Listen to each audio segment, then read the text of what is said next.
Hello বন্ধুরা, কেমন আছেন সবাই? আশা করি ভালো আছেন। আমিও ভালো আছি। আপনাদের দেখাবো আজকে আইটেল 5231 মডেলের ফোনে শর্ট ডেট কীভাবে ছাড়াবেন সেটা আমি আজকে আপনাদেরকে দেখাবো। তো বন্ধুরা চলুন দেখে আসা যাক। বন্ধুরা দেখতে পাচ্ছেন আমার হাতে একটি আইটেল 5231 মডেলের ফোন মাদারবোর্ড।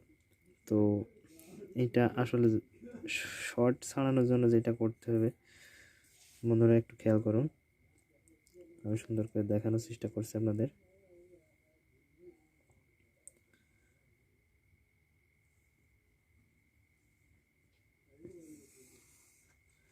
বন্ধুরা দেখতে পাচ্ছেন ব্যাটারি কানেক্টরের পাশে একটা ডায়োড দেখা যাচ্ছে।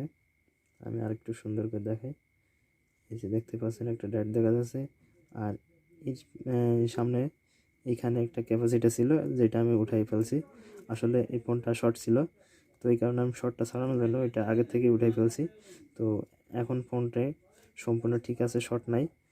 তো বন্ধুরা যখন দেখবেন যে আপনার আইটেল 5231 মডেলের ফোনটা শর্ট হয়ে গেছে কিংবা ডেড হয়ে গেছে, তো আপনারা শুধু জাস্ট এখান থেকে ক্যাপাসিটারটা তুলে দেবেন, আর কিছু করা লাগবে না। তো ক্যাপাসিটারটা তোলার পরে আপনি এখান থেকে ব্যাটারি কানেক্ট করে চেক করে দেখুন। তো বন্ধুরা আশা করি 100% আপনার ফোনটি অন হয়ে যাবে। তো বন্ধুরা আজকের ভিডিওটা এই পর্যন্তই। আমাদের ভিডিও যদি ভালো লেগে থাকে অবশ্যই একটা সাবস্ক্রাইব করবেন, লাইক করবেন, কমেন্ট করবেন, শেয়ার করবেন। তো বন্ধুরা ভালো থাকুন, সুস্থ থাকুন, ধন্যবাদ।